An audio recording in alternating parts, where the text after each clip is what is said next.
श्रावण मास की शुरुआत से पहले चोपड़ा नगर परिषद ने एक धार्मिक और पर्यावरणीय दृष्टि से सराहनीय पहल करते हुए निर्माल्य कलश उपक्रम की शुरुआत। इस उपक्रम के तहत शहर के 67 धार्मिक स्थलों पर विशेष निर्माल्य कलश रखे गए, जिनमें पूजा में उपयोग किए गए फूल, पत्ते और अन्य पूजन सामग्री को वैज्ञानिक तरीके से नष्ट करने के लिए संग्रहित किया जाएगा। नगर परिषद के मुख्याधिकारी राहुल पाटिल की संकल्पना से शुरू हुए इस उपक्रम का उद्घाटन नगर परिषद के मीटिंग हॉल में किया गया, जिसमें स्थानीय नागरिकों और पुजारियों की भी सहभागिता रही।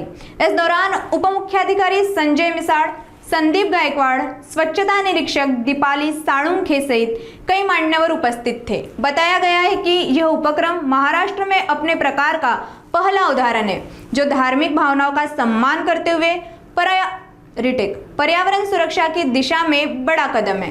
चोपड़ा नगर परिषद मार्फत आज निर्माल्य संकलन वितरणचा कार्यक्रम करण्यात आलेला आहे। सर्वांना माहिती आहे की जून महिन्यापासून तर जानेवारी फेब्रुवारी अखेरपर्यंत मोठ्या प्रमाणात धार्मिक सण हे साजरे होत असतात। आता नुकताच आपण आषाढी एकादशी साजरी केली। आता येणाऱ्या काळात आपला गणेश उत्सव आहे, दुर्गोत्सव आहे, दसरा आहे, नंतर दिवाळी आहे। तर हे धार्मिक सण साजरे करताना मोठ्या प्रमाणात निर्माल्य हे तयार होत असतं।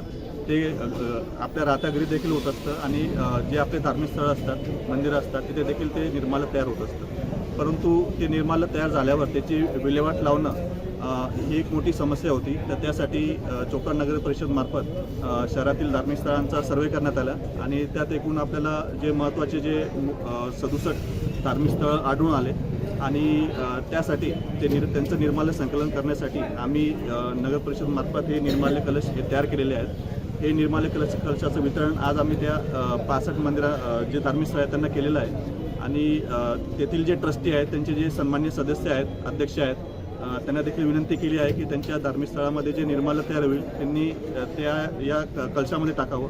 नगर परिषदची घंटागाडी तेथे येईल। प्रत्येक घंटागाडीला धार्मिक स्थळे वाटून दिलेली आहेत, त्यांना यादी दिलेली आहे। ते तिथे ते संकलन करतील आणि संकलन झाल्यानंतर स्पेशल निर्माल्याचं आम्ही कंपोस्ट पीट तयार केलेलं आहे, जिथे कल्चर फवारणी करून त्या निर्माल्याचं कंपोस्ट खत तयार करण्यात येईल आणि भविष्यात जर आम्हाला चांगला रिस्पॉन्स भेटला तर याचा आम्ही सुगंधित अगरबत्तीचा व्यवसाय देखील आम्ही यातून महिला बचत गटांना उपलब्ध करून देणार आहे। तर माझं सर्व नागरिकांना आणि जे ट्रस्टी आहेत धार्मिक स्थळांची त्यांना विनंती आहे की त्यांनी आम्हाला सहकार्य करावं, जेणेकरून ही जी सुंदर संकल्पना आहे ही आपण यशस्वीपणे राबवू शकतो। ओके।